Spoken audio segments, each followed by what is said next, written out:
আগামী কয়েকদিন খুব গুরুত্বপূর্ণ। এটা রাষ্ট্রের পক্ষ থেকে, প্রধান উপদেষ্টার পক্ষ থেকে বলা হচ্ছে, এবং তার সাইড এফেক্ট হিসেবে আমরা দেখছি সেনাবাহিনী, র্যাব, পুলিশ, যৌথ বাহিনী একদম চিরুনি অভিযানে নেমেছে আওয়ামী লীগকে ধরবার জন্য। আওয়ামী লীগ নিধন কোনো মানে আসামি বা সেই অপরাধীদেরকে না ধরে খুঁজে খুঁজে বের করা হচ্ছে কোথায় আওয়ামী লীগের নেতা কর্মী, এমপি বা সরকারি কর্মকর্তারা বিগত সরকারের সময়, সেগুলো তাদেরকে খুঁজে বের করা হচ্ছে। কেন কেন এখন ওনারা মনে করছেন যে আমাদেরকে ধরপাকড় করতে হবে, পিটিয়ে মারতে হবে, আমাদের কারাগারে ঢুকতে হবে? কেন? অর্থাৎ আজকে জনগণ কিন্তু প্রধান উপদেষ্টা যে সমস্ত কার্যকলাপ করেছে 5ই আগস্ট পরবর্তী সময় থেকে, দেশের জন্য তো একটি কাজও করেনি। তো জনগণ তো ক্ষিপ্ত হয়ে গেছে, জনগণের পিঠ দেয়ালে ঠেকে গেছে। জনগণকে বাদ দিয়ে তারা এনসিপি কে নিয়ে, জঙ্গিদেরকে নিয়ে দেশ চালাচ্ছে। তো জনগণ যখন দেখবে যে একটা রাষ্ট্রের প্রধান যারা অবৈধভাবে ক্ষমতা দখল করে আজকে বাংলাদেশকে জঙ্গি, অপরাধী, সন্ত্রাসীদের অভয়ারণ্য করবে, ইসলামী উগ্রবাদীদেরকে ক্ষমতায় বসাচ্ছে, তারা ক্ষমতা চালাচ্ছে আসলে। এখানে আমি একটা কথা বলি, সরকার এই যে 29 তারিখ থেকে 8 তারিখ পর্যন্ত একটা স্পেশাল আইন চালু করলো বা তদন্ত বা খোঁজ খবর নেওয়া বাড়ালো, এটা কি সরকারকে জনগণকে ভয় পাচ্ছে না আওয়ামী লীগকে ভয় পাচ্ছে? কি মনে হয় আপনার? জনগণ আওয়ামী লীগকে ভয় পাচ্ছে।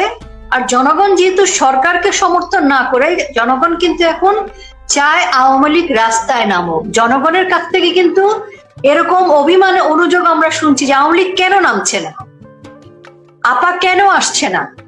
জনগণের কিন্তু আবেগের দাবি চলে এসেছে। তো কাজেই জনগণ আওয়ামী লীগের সাথে, জনগণ ইউনূসকে বর্জন করছে, এনসিপি সমাবেশে যাচ্ছে না।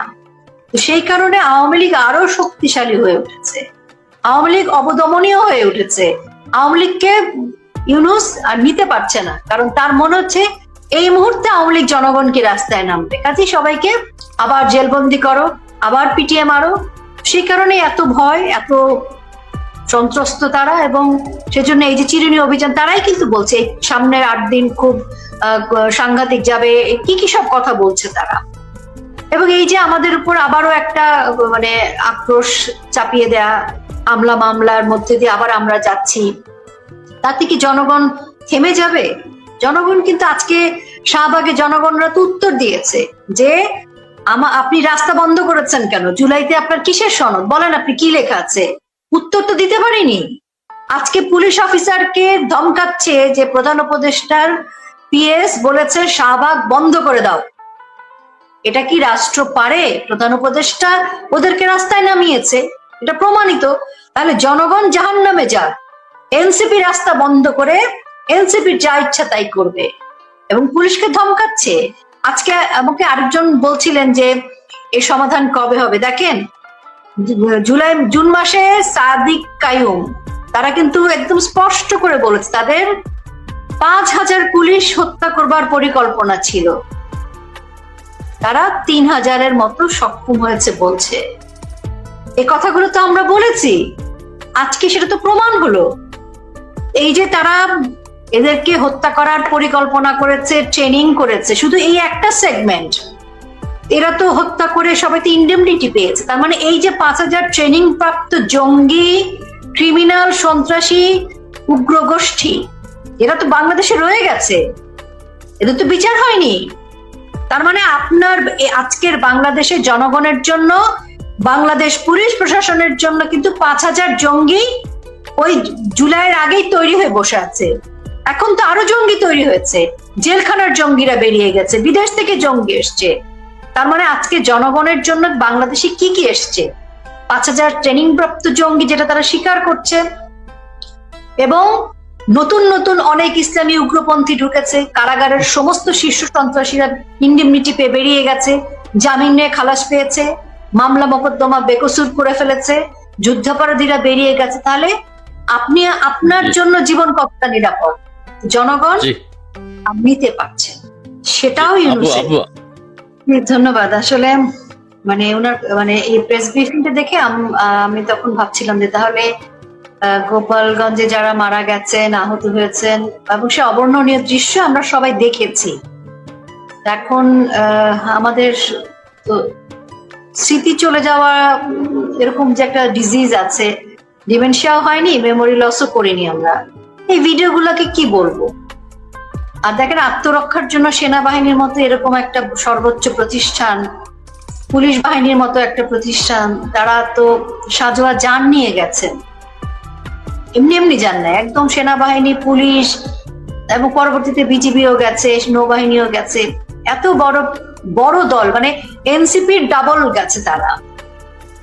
এত কিছু গিয়েও তাদের আত্মরক্ষা করতে হচ্ছে। আর আত্মরক্ষাটা কি করেছে, কিসের পাল্টা? ওপাশ থেকে কি ঢিল আসছিল? ওপাশে যারা ছিল তাদের হাতে কি ছিল? ধরেই নিচ্ছি তর্কের খাতিরে। না, এখন দুঃখের বিষয় হলো না, ব্রিফিং এ আছে যে আত্মরক্ষা বলতে এনসিপির নেতাদের ভিতরে বলছে এনসিপির নেতাদের আত্মরক্ষার জন্য। তো এনসিপির নেতাদের আত্মরক্ষার জন্য হলে তো এনসিপি উদ্যোগ নেবে, কিছু একটা করবে, সেনাবাহিনী কেন জড়ানো? আমি সেখানেই আসছি, এটাই তো দুঃখজনক। এখন আত্মরক্ষাটা আপনি কার সাথে করছেন? গোপালগঞ্জের মানুষ, তাদের কথা অনুযায়ী বুঝলাম গোপালগঞ্জের মানুষ তাদের সবাইকে আক্রমণ করেছে। কি নিয়ে আক্রমণ করেছে? আমরা কি দেখলাম ছবিতে? আমরা কারো কারো হাতে লাঠি দেখেছি বা ঢিল ছুঁড়েছে। তার ইয়েতে আত্মরক্ষা আপনি কি দিয়ে করেছেন? আপনি দাঁড়িয়ে স্ট্রেট যুদ্ধের মতো বডি ল্যাঙ্গুয়েজ করে দেখেন, সেনাবাহিনী পুলিশের কিন্তু গুলি ছোড়ার একটা নিয়ম আছে। এই ধরনের ক্ষেত্রে প্রথমে ওয়ার্নিং দিবে, রাবার বুলেট ছুড়বে, টিয়ার গ্যাস দিবে, সাউন্ড গ্রেনেড দিবে, তারপরে লাঠি চার্জ করবে, এবং অনেক পরে গিয়ে কিন্তু স্ট্রেট গুলি করা বা ফাঁকা গুলি করবে সেটাও না। তারা কি করলো? যে ভঙ্গিতে স্ট্রেট গুলি করায় যুদ্ধের সময়, যে গুলিটা বুকের উপর থেকে মাথা পর্যন্ত লাগে, অর্থাৎ আপনি তাকে কিল করবার জন্য গুলি করছেন, শুয়ে গুলি করাটা হচ্ছে হাঁটুর নিচে। যে আহত হবে, ওকে ফাইন, সামনের লোক থেকে আপনাকে আত্মরক্ষা করতে হবে, কাজে আপনি তাকে হাঁটুর নিচে গুলি করছেন। কিন্তু এখানে স্ট্রেট, মানে তাকে কিল করার মতো বডি ল্যাঙ্গুয়েজে গুলি করছে সেনাবাহিনী। এবং পুলিশকেও আমরা দেখলাম যে বিধ্বংসী ভাবে তাদের যে বডি ল্যাঙ্গুয়েজ, তারা যেভাবে গুলি করছিল, জনগণের সাথে তারা মারামারি করছে। আর এনসিপি নেতারা কোথায়? এনসিপি নেতাকে তারা প্রোটেকশন দিচ্ছে। এনসিপি নেতা কোথায়? এনসিপি নেতারা হচ্ছে এসপি অফিসে। এখন কথা হচ্ছে, সেনাবাহিনী পুলিশ এরা কি বাংলাদেশ সেনাবাহিনী, বাংলাদেশ পুলিশ, নাকি এনসিপি সেনাবাহিনী, এনসিপি পুলিশ, এনসিপি নৌবাহিনী, এনসিপি বিজিবি? তাহলে এনসিপি কি ওদের, এনসিপির তাদের বেতন দেয়? এনসিপির আন্ডারে তারা শপথ নিয়েছে, না বাংলাদেশের আন্ডারে তারা শপথ নিয়েছে? এনসিপি তো একটা অনিবন্ধিত রাজনৈতিক দল, ওদের তো কোনো আইডেন্টিটি নাই। এখনো জঙ্গি সন্ত্রাসী টোকায়, দুদিন আগে চপ্পল পড়ছে, এখন কোটি কোটি টাকার গাড়ি হাঁকাচ্ছে, দুর্নীতিবাজ, চাঁদাবাজ, মব সন্ত্রাসী তারা। এই গুটিকত ছেলে মেয়ের জন্য বাংলাদেশ সেনাবাহিনী সাজোয়া যান নিয়ে গেল, এবং তারা একদম স্ট্রেট গুলি করছে, কিল করছে। কাকে করছে? যারা মারা গেল তারা কারা, তাদের স্ট্যাটাসটা কি? একজন অতি সাধারণ নিরীহ একজন দোকানদার, একজন ভ্যান চালক, রিক্সা চালক, ওরা কি জঙ্গি? ওরা কি AK-47 নিয়ে আসছে? যে মাইক্রো বাসে বলছিল ফোনে যে AK-47 রেডি কর, আর গুলি করতেছিস না কেন বলে মুখ খারাপ করছে। এই যে কথাটা সেনাবাহিনী বলল, সেনাবাহিনীর প্রতি জাতির যে একটুখানিও যে শ্রদ্ধা, ভক্তি, ভালোবাসা, মুক্তিযুদ্ধের ইতিহাস, সেনাবাহিনীর যে একটা দীর্ঘ সময়ের যে আমাদের কাছে তাদের যে শ্রদ্ধার জায়গা, কি বলে ইতিহাস, সেগুলো একদম শেষ করে দিল। যে আত্মরক্ষার্থে সেনাবাহিনী বুটের নিচে পিষে মেরেছে, মানে পায়ের নিচে। একটা মানুষকে তো অ্যারেস্ট করলেন আপনি, তাহলে বুট দিয়ে মারতে হবে কেন? ওটা কি আত্মরক্ষায়? একজন মানুষকে তো 15 জন মিলে ধরেছে টেনে হিচড়ে। ওই টেনে হিচড়ে ধরা ছেলেটার শারীরিক গঠন আর সেনাবাহিনী পুলিশের শারীরিক গঠনটাকে আপনি তুলনামূলক ভাবে দেখেন। বুট দিয়ে মারলো, অ্যারেস্ট করে নেওয়ার 5 মিনিটের মাথা ওকে গুলি করলো কে? আপনি একটা ছেলেকে অ্যারেস্ট করলেন, তারপর সে আপনাকে আত্মরক্ষায় কি দিয়ে গুলি করলো? আপনি তাকে গুলি করলেন। আপনি তো একটা ছেলেকে যখন অ্যারেস্ট করেছেন, আমরা দেখছি তার হাত খালি, চিকন চাকন শুকনা একটা পিচ্চি ছেলে, তার হাতে কিছু নাই। 5 মিনিট পরে সে কি আপনাকে আক্রমণ করেছিল? আপনি তাকে গুলি করলেন কেন? তাকে আপনি থানায় নিয়ে যেতেন, তাকে আপনি আদালতে নিয়ে যেতেন, বিচারের আওতায় আনতেন। যাকে আপনি ধরলেন না তাকে কেন? বুট দিয়ে আচ্ছা, আমি আমি আমি আমি এখানে একটা কথা বলি, কেন আদালত নিতে হবে? কেন? কারণ গোপালগঞ্জ আক্রমণ করার জন্যই তো তারা গেছে, গোপালগঞ্জকে হ্যাঁ, হুমকি দেওয়ার জন্য, হুমকি দিয়েই তো তারা গেছে, বঙ্গবন্ধুর মাজার কারণ ভাঙার জন্যই তো তারা গেছে।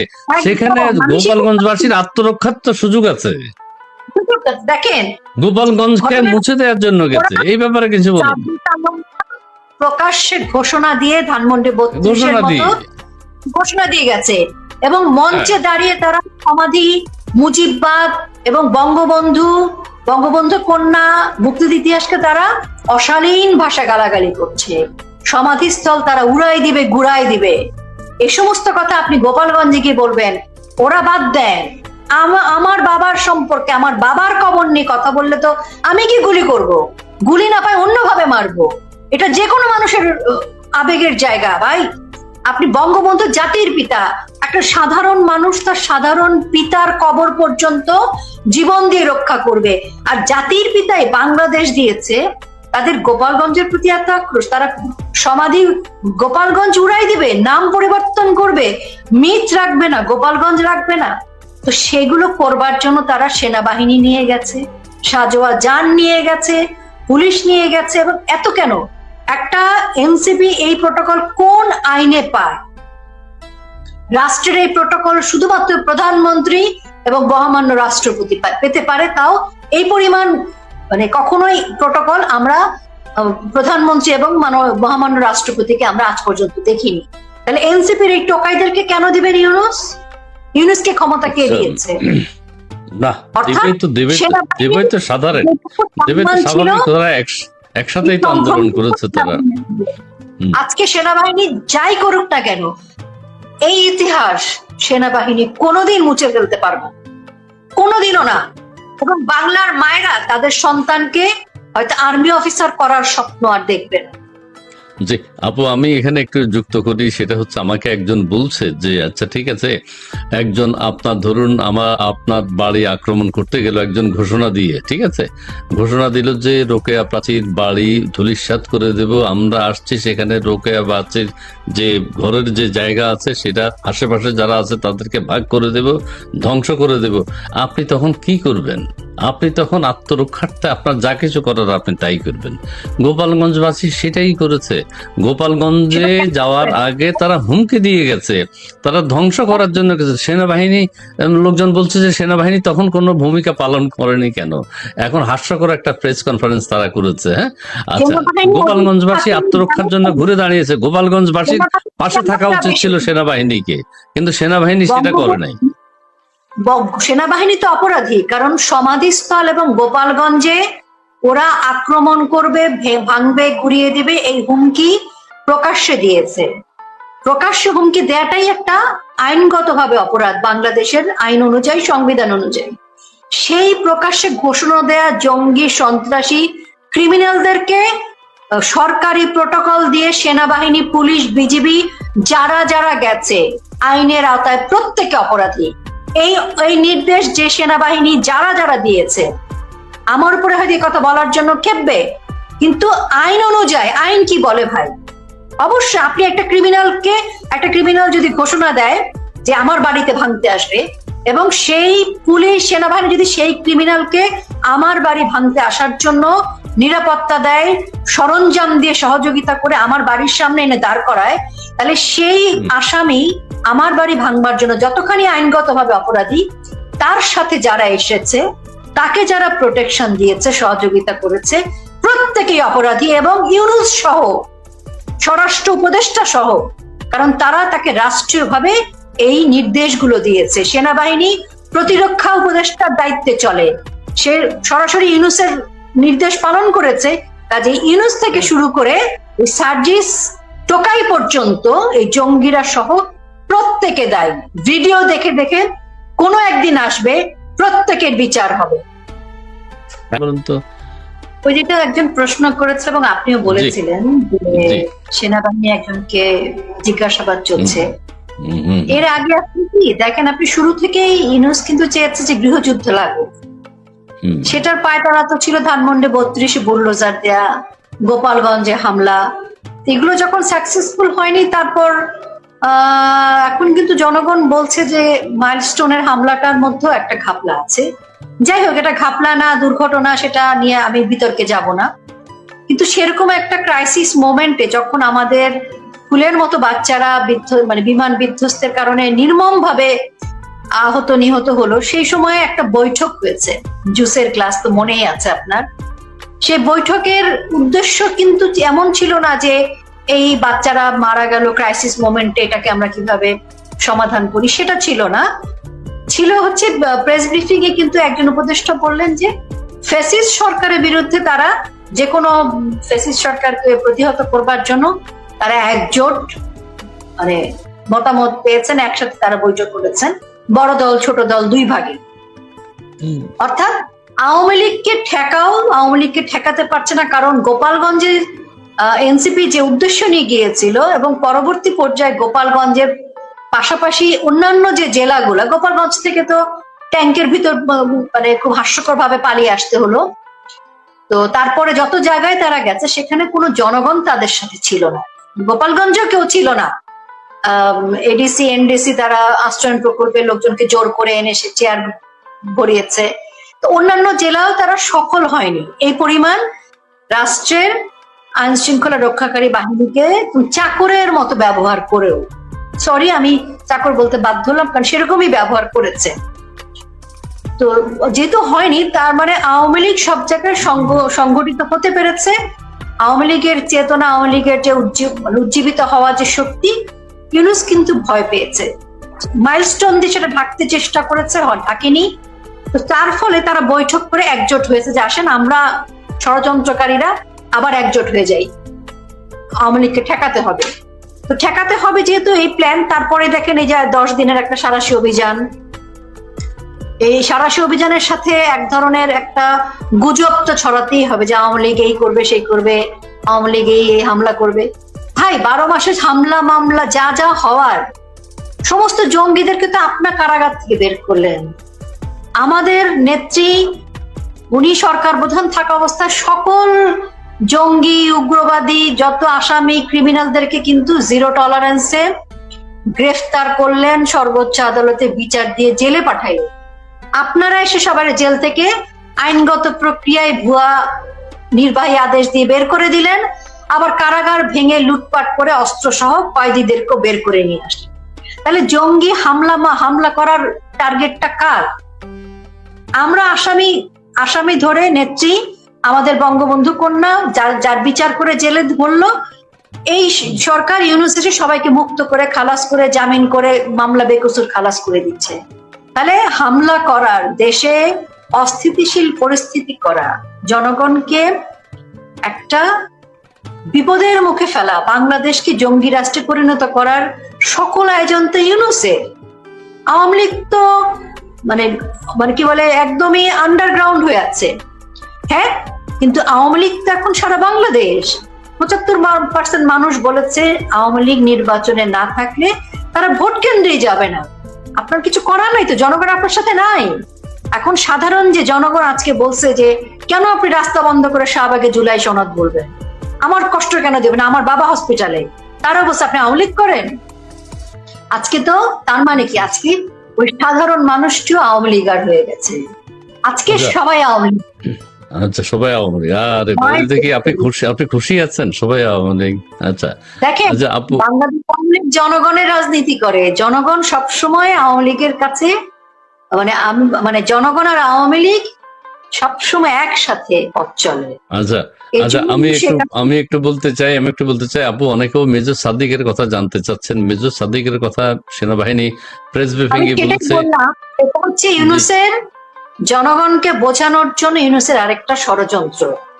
আচ্ছা, কারণ সাদিক সাহেবের অবস্থা কি সেটা জিজ্ঞেস করতে চেয়েছে। তো আমি সেটা বলতে চাই যে ওই যে কি কথা উঠেছে আমরা জানি না বা আপনারাও জানেন, যাই হোক তাকে গ্রেফতার আর আটক সবাই বলছে যে একই রকম, জিজ্ঞাসাবাদ করা একই। তাকে জিজ্ঞাসাবাদ করা হচ্ছে সেনাবাহিনী সদর দপ্তর থেকেই বলা হয়েছে। এখন কেন জিজ্ঞাসাবাদ করা হচ্ছে, কি কারণে, সেটি নিশ্চয়ই বেরোবে। এটাও যদি কোনো ম্যাটিকুলাস ডিজাইনের পার্ট হয় তাহলে হয়তো সেইভাবে কথাগুলো প্রকাশ করা হবে, একজনকে ভিকটিম করা হবে আর কি। তবু মেজর সাদিককে এখন জিজ্ঞাসাবাদ করা হচ্ছে, এই সেনা সদর দপ্তর থেকে সেটিই বলা হয়েছে। বাংলাদেশের রাজনীতি ইসমাইল সাহেব সত্য প্রচারের জন্য ধন্যবাদ ব্রাদার, ধন্যবাদ আপনাকে। আহমেদ পলাশ, দত্ত, অনুপ আপনাদের শুভেচ্ছা। দেশ ইসলামীকরণের ফল স্বাধীনতার আজ প্রশ্নবিদ্ধ। বড় কমেন্ট গুলো বললে ছোট কমেন্ট গুলো বলা হয়নি। জি জি ধন্যবাদ। হ্যাঁ, ছোট ছোট করে লিখবেন। আল্লাহ আপনার কাছে প্রার্থনা করি প্রধানমন্ত্রী শেখ হাসিনাকে আবারও ক্ষমতায় দেন। ধন্যবাদ হাসান সুজাত, মানিক খন্দকার, মনির উদ্দিন, সাম পাকিস্তানি, হ্যাঁ ওকে, ধন্যবাদ আপনাকে। ইয়াসিন আহমেদ, রাজাকার কি সরকার পাহারাদার, জি। আনোয়ার হোসেন, বঙ্গবন্ধুর আদর্শের বীর সৈনিক, রুকিয়া প্রার্থী আপনাকে। আমার মালয়েশিয়া, আচ্ছা পড়ার আগে সরাই ফেলল না আর কি, মানে ছোট হইলে সরাই ফেলাই। আমরা মালয়েশিয়া প্রবাসী, সবকিছু ঠিক আছে, কিন্তু আওয়ামী লীগের যারা মিডিয়া সেলে আছেন তারা মিথ্যা নিউজ করে, আমরা সত্যি ভেবো। ধন্যবাদ আপনাকে। মোস্ট তহিদ, আওয়ামী লীগ নেতা কর্মীরা ট্রেনিং নিচ্ছে, এটা সত্যটা কতটুকু? এটা সত্যটা কেউ জানে না, এটা সরকার জানে, সরকার জানে। মিস মায়া, জি। ওই যে মুক্তিযোদ্ধারা দেশ স্বাধীন হওয়ার পর অস্ত্র জমা দিয়েছিল, কিন্তু ট্রেনিং জমা দেয়নি। আর আওয়ামী লীগের রক্তের মধ্যেই ট্রেনিং ভাই। জনগণ যখন বিপদে পড়ে বাংলাদেশ আক্রান্ত হয়, আমাদের এই ট্রেনিং এর যে রক্ত সেটা উজ্জীবিত হয়ে ওঠে। জি জি ধন্যবাদ। ইরশাদ খান খন্দকার, ইসমাইল ভাই বাংলাদেশ না বাইরে, আচ্ছা আচ্ছা আমাদের টিভি, ধন্যবাদ আপনাকে। আছি এক জায়গায়। সুজাত মানিক খন্দকার, কেমন আছেন খন্দকার ইসমাইল ভাই? ধন্যবাদ আপনাকে। মাহমুদুল খান, অবাক সেনা সদস্য মিথ্যাচার করে, হ্যাঁ অবাক হওয়ার কথাই এটা। মনিরুল ইসলাম লিটন, সারা বাংলাদেশে নাপা পার্টির প্রোগ্রাম শেষ, এখন ইউনুস তো এবার চৌকিদার কথা বলবেই। আচ্ছা, নুরুল আফসার রনি, শোকাবহ আগস্ট, বিনম্র শ্রদ্ধা, শোক শক্তি এবং শোক মুক্তি, জয় বাংলা জয় বঙ্গবন্ধু। জি। সাইদ কাদের, তিনি লিখেন নাস্তিক রোকেয়া জায়গা বাংলাদেশে হবে না, ইন্ডিয়া কত টাকা পাচার করেছে। আচ্ছা, কত টাকা পাচার করেছেন এটা একটু হিসাব দেবেন আপনি, ইন্ডিয়া কত টাকা গেছে। মিস মায়া, বাংলাদেশ থেকে আওয়ামী লীগকে ফিরতেই হবে, বাংলাদেশ রক্ষা করতে, রিপিট করতেই হবে। হ্যাঁ, আই রিপিট ইট। ওরে বাবারে, মোহাম্মদ সেলিম উদ্দিন, যারা আজকে শাহনাজ হাসান, আল্লাহ। আচ্ছা আমাকে আমি একটু অর্থের কথাটা বলি। আমি যে এত টাকার মালিক এটা আমি জানতাম না, বুঝছেন? আমি যে এত ক্ষমতাধর এটা আমি বুঝি নাই। আমি যে ভারতের রয়ের এজেন্ট, মানে গোয়েন্দার তৎপরতার উপর আমার যে অভিজ্ঞতা আছে এটা আমি জানতাম না, এবং আমার ব্যাংক ব্যালেন্স সম্পর্কে আমার কোনো ধারণা ছিল না। কিন্তু আল্লাহর কাছে আমি দোয়া করেছি, যেহেতু জনগণ বলছে আমি বহু টাকার মালিক, আল্লাহ তুমি সেই টাকাগুলোর সন্ধান আমাকে একটু দয়া করে দিয়ে দাও। আমি ঘর ভাড়া দিতে পারছি না, অন্তত এই টাকাগুলো আমার দরকার। কিন্তু আপনি সেরকম কোন অর্থবিত্তের মালিক হয়েছেন কিনা? শোনেন, দুটো প্রসঙ্গ বলবো। আগে একজন বলছে তো আপনার কাছে অনেক টাকা আছে। জি, একজন দর্শক আমাকে ইনবক্স করেছে, এটা একটুখানি ক্লিয়ার করি। সেটা হচ্ছে কি যে সাদিক কায়ুমরা হচ্ছে ওই যে বৈষম্য বিরোধী ছাত্র আন্দোলনের একজন, তারা 5,000, তারা কিন্তু জঙ্গি সাদিক কায়ুম, যারা 5,000 পুলিশকে হত্যার জন্য ট্রেনিং করেছিল। আর সেনাবাহিনীর পক্ষ থেকে আরেকটি যে বিবৃতি, মানে যেটা আওয়ামী লীগকে ঘিরে দেওয়া হয়েছে, সে ব্যক্তি কিন্তু আলাদা, এই ব্যক্তি কিন্তু আলাদা। মানে একজন দর্শক, আমি জানি না, বোধহয় একটু কনফিউজড হয়ে গেছেন, আমাকে ইনবক্সে জানিয়েছিলেন, তো সেটা ক্লিয়ার করলাম। এই আরো যে আপনি যেটা বলেন আমাদের টাকা পয়সা আপনার টাকা পয়সার হিসাবটা একটু দিয়ে দেন। কিছু গসিপ আছে যেটা কোনো ভিত্তি নাই, মানে বায়বীয় ভাবে আপনাকে মারতে পারবেন না। যেমন ধরেন, আমি আপনাকে পছন্দ করি না, আমি বলবো ওনার চরিত্রের সমস্যা আছে, আর চরিত্রের তো কোনো মিটার নাই, জ্বর মাপার মতো তো যা এটা বলে দেওয়া যাবে। আপনি ওনার অনেক টাকা আছে, টাকা তো আপনি দেখাতে পারবেন না। সো এই দুটো জিনিস, আর রয়ের এজেন্ট, আস্তিক নাস্তিক, এই কথাগুলো আপনি কাউকে মনে করেন মারতে চান, কিন্তু আপনার মারার ক্ষমতা নেই। আপনি কাউকে জেলে দিতে চান, আপনার জেলে দেওয়ার ক্ষমতা নেই। আপনি সাহসও নাই যে মাথায় একটা বাড়ি দেয়, তাহলে আপনি কি করবেন? আপনি বলবেন কি, আচ্ছা উনি মনে হয় রয়ের এজেন্ট, আচ্ছা ওনার মনে হয় কোটি কোটি, আচ্ছা ওনার মনে হয় চরিত্রের সমস্যা আছে, আচ্ছা উনি মনে হয় নাস্তিক। মানে এরকম কিছু কথা যেটার ভিত্তির দরকার হয় না। এটা তো সবচেয়ে সহজ, একটা মেয়েকে ঘায়েল করার জন্য চরিত্রের সমস্যা, নাস্তিক, তার অনেক টাকা, রয়ের এজেন্ট, এবং এখন তো দেখি মেয়ে বলে কথা না, পুরুষদেরও একই কথা বলা যায়।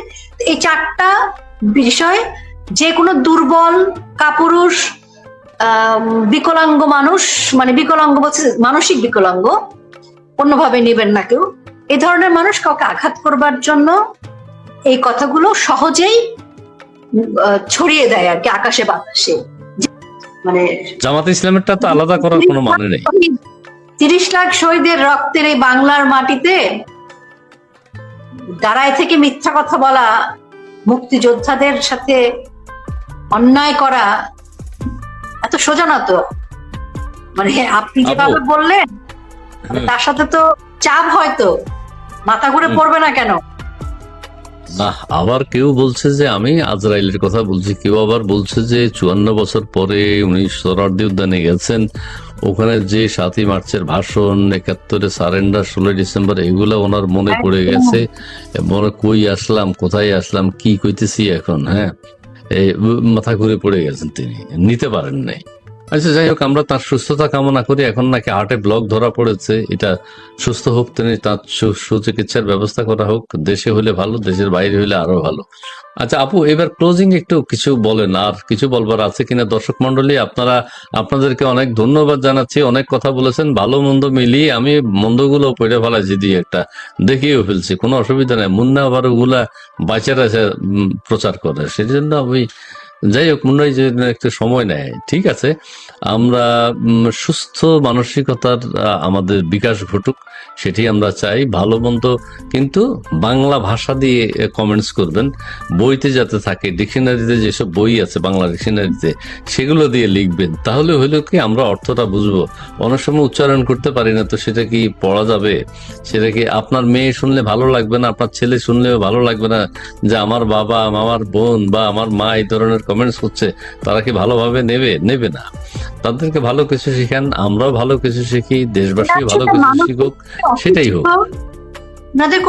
ওনাদের নিজস্ব কোনো ভাবনা নাই। দেখেন, আমরা 5 আগস্টের আগে এবং পরবর্তী দেখলাম যে একটা ভারত বিদ্বেষ, কিছু মানুষ মাঝখান থেকে ভারত বিদ্বেষের গুজব ছড়ালো, আর কিছু টোকাই সেটাকে নিয়ে একটা ভারত বিদ্বেষ ইস্যু তৈরি করলো।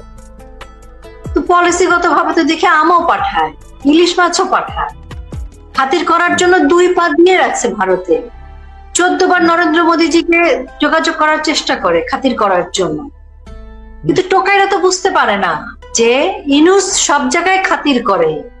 প্রয়োজন হলে পাকিস্তানের যে বিমানটা এখন এয়ারপোর্টে অপেক্ষা করছে, আচ্ছা, বিমানের কাহিনীটা কি একটু বলেন তো। 3 দিন ধরে পাকিস্তানের একটা বিমান আছে, সেই বিমান সম্পর্কে কারো ছবি তোলা, কথা বলা নিষেধ। তো প্রয়োজন হলে চলে যাবে। পাকিস্তানে অনারেবল ভিসাও চুক্তি হয়ে গেছে। এখন বঙ্গোপসাগর একদিকে, ইন্ডিয়ান বর্ডার, আর ঢাকা এয়ারপোর্ট, আপনি যাবেন কোন দিক দিয়ে? যাইতে হলে তো আপনাকে এয়ারপোর্ট দিয়ে যাইতে হবে, যা কোন বিমান আপনাকে নিবে? পাকিস্তানি তো সবচেয়ে পাকিস্তানি বিমান আসার উদ্দেশ্য কি? পাকিস্তানি বিমান আসার উদ্দেশ্য কি? ওই যে ওনাদের জন্য আগামী 8-10 দিন খুব ক্রুশিয়াল, ওনারা সব রকম ব্যবস্থা করে রেখেছেন, আগে অনারেবল চুক্তি করে রেখেছেন। পাকিস্তান তো ওনাদের সাথী, তো সাথীদের সাথে সবকিছু অ্যারেঞ্জমেন্ট করা, ব্যাকআপ হিসেবে একটা প্লেনও আছে। আর এনসিপি ধরেন জুলাই সনদ কি সব বলার চেষ্টা করছে। এখন সবচেয়ে বড় কথা কি, এই কয়েকটা মানে আগাছা পরগাছা, যাদের কোনো অবস্থান নাই, কেরানি হওয়ার যোগ্যতা নাই, তারা আমাদের মাথার উপরে ছড়িয়ে ঘোরাচ্ছে। যে মানুষগুলো এখন উপদেষ্টা হয়েছে অবৈধ অসাংবিধানিক সরকারের, তারা ব্যক্তি জীবনে কি কর্মজীবনে কি, সেটা তো মানে কুৎসিত কদাকার। এই মানুষগুলা এই বয়সে এসে লোভের ঊর্ধ্বে উঠতে পারে না, জনগণের জন্য ভাবতে পারে না যে বাবা মরার কাছাকাছি বয়স হয়েছে, সব লোভ বাদ দিয়ে একটুখানি জনগণের কথা ভাবছে। সেটা তো পারছে না।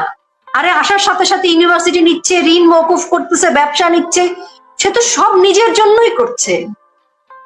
হাজার হাজার কোটি টাকা কামাই নিল। আপু, আমরা একেবারে শেষ মুহূর্তে আপনাকে একটু আমি থামিয়ে বলি, আমাদের যে রিয়াদ অনেক টাকা পয়সা ইনকাম করার চেষ্টা করছে, ছেলেটা প্রমিজিং, তাকে বাড়তে দেওয়া হয়নি, তার উন্নতির জন্য আত্মকর্মসংস্থানের সে ব্যবস্থা করেছে, কোটি কোটি টাকা সে চাঁদা হিসেবে নিয়েছে, এটা ভালো। এবং তার বস যারা তাদেরকে আরো বেশি টাকা দিয়েছে, এটাও ভালো। এবং সে যে চেষ্টা করছে যেভাবে হোক তাকে সে বিভিন্ন জায়গায় মানবিক চাঁদাবাজ, সে কাউকে অ্যাটাক করেনি, কাউকে হত্যা করেনি, খুব সুন্দরভাবে ঘরে গিয়ে টাকা পয়সা চেয়েছে, আর টাকা না থাকলে চেক লিখে নিয়েছে, জোর করে নেই, বলেনি যে আপনি এখনই ক্যাশ দিতে হবে, ব্যাংক থেকে তুলতে হবে, সেটা বলেনি, চেক লিখে নিয়েছে, কত সুন্দর। এবং সেইভাবে সে এগোতে চেয়েছে, সে বড় হতে চেয়েছে। কিন্তু আমাদের এই যে বেরসিক পুলিশ তাকে সেটা হতে দেয়নি এবং তাকে গ্রেফতার করে নিয়ে গেছে। এবং গ্রেফতার করছে একজন, সেই বলতেছে যে আমি তো ছাপোষা মানুষ, আমারে গ্রেফতার করে কি লাভ, আমার বসরা যেখানে আছে, বসরা যাদেরকে আমরা দিয়েছি, আমি 5 কোটি টাকা নিলাম, বসকে 20 কোটি টাকা দিয়েছি, ওনারে না ধরে আমারে ধরাটা অন্যায় হয়ে গেছে, এটা আমিও সমর্থন করি, এটা আসলে অন্যায় হয়ে গেছে। হ্যাঁ, শুধুমাত্র মাস্টার মাইন্ড মাহফুজ আলম শুধুমাত্র একটা অ্যাকাউন্টে 6.5 কোটি টাকা পাঠিয়েছে। তো মাত্র কোথায় পেয়েছে 6.5 কোটি টাকা? না না, এটা তো একটা আমরা জানতে পেরেছি। ওরা তো আচ্ছা, শোনেন, একজন উপদেষ্টার এপিএসসি 400 কোটি টাকা কামায় ফেলছে এই কয়েক মাসে। তার মানে কি, তার বসের কয় কোটি টাকা আছে সেটা বুঝতে হবে। উপদেষ্টার কত টাকা? তো এখন এসব মানে তারা আমাদের বেচে কেনে খাচ্ছে, বাংলাদেশটাকে বেচে দিচ্ছে। তো বাংলাদেশে আমি আপনিও বিক্রি হয়ে গেছি, আমাদের বিক্রি করে, বাংলাদেশটা বিক্রি করে ম্যাপটাকে কেটে ছেটে এ দেশটাকে জঙ্গিদের হাতে তুলে দিচ্ছে, নিজেদের যা যা পকেটে ভরার ভরে নিচ্ছে। তারা বাংলাদেশে আওয়ামী লীগ রাখবে না, নির্বাচন দিবে না, জঙ্গি রাষ্ট্র করবে। এটা করার জন্য যা দরকার তাই করবে, বেপরোয়া তারা, বিধ্বংসী ফ্রাঙ্কেনস্টাইনের দানব এখন ডক্টর ইউনূস। একদমই শেষ হয়ে গেছে, আপনার 12টা বেজে যাবে, আমি একটুখানি কথা বলে শেষ করি। জি জি, প্রায় 1 তারিখ 1 আগস্ট এসে যাবে। জি প্লিজ। হবে বঙ্গবন্ধু এবং বঙ্গবন্ধুর পরিবার যারা 15ই আগস্ট 1975 সালে নির্মম ভাবে সপরিবার যাদের মানে সকলকে হত্যা করা হয়েছে, এবং এই নির্মম হত্যাকাণ্ডটা আমাদের বাঙালি জাতির ইতিহাসে একটা কলঙ্কজনক অধ্যায়। বিনম্র শ্রদ্ধা জানাই, এবং বঙ্গবন্ধু শেখ মুজিবুর রহমান না হলে আমরা আজকে এই যে কথা বলছি, বাংলায় মাথা উঁচু করে দাঁড়াচ্ছে, একটা পরিচয় আমাদের, এটা থাকতো না। আমরা ধানমন্ডি 32-এ 1 তারিখ থেকে যাওয়া শুরু করতাম প্রতি বছর। তো এবছর আমরা আসলে এতিম হয়ে গেছে, আমাদের শোকের জায়গা নেই, বাড়িটি নেই, আসলে বাংলাদেশই নেই। আজকে আর বেশি কিছু বলবো না, আমি বঙ্গবন্ধুর প্রতি আত্মার শ্রদ্ধা জানাই এবং বঙ্গবন্ধুর কাছে কৃতজ্ঞতা জানাই, লজ্জা জানাই, দুঃখ প্রকাশ করি যে এই বাংলায় আমরা বঙ্গবন্ধুকে তার প্রাপ্য সম্মান এই বাংলাদেশে তাকে দেয়া হয়নি। তার হাত ধরে বাংলাদেশ পেয়েছি, কিন্তু এই বাংলাদেশে এত আত্মত্যাগের পরও সপরিবারে বঙ্গবন্ধুর রক্ত দিতে হয়েছে। যাই হোক, এসব কথা আমরা আগামীকাল থেকে বলবো।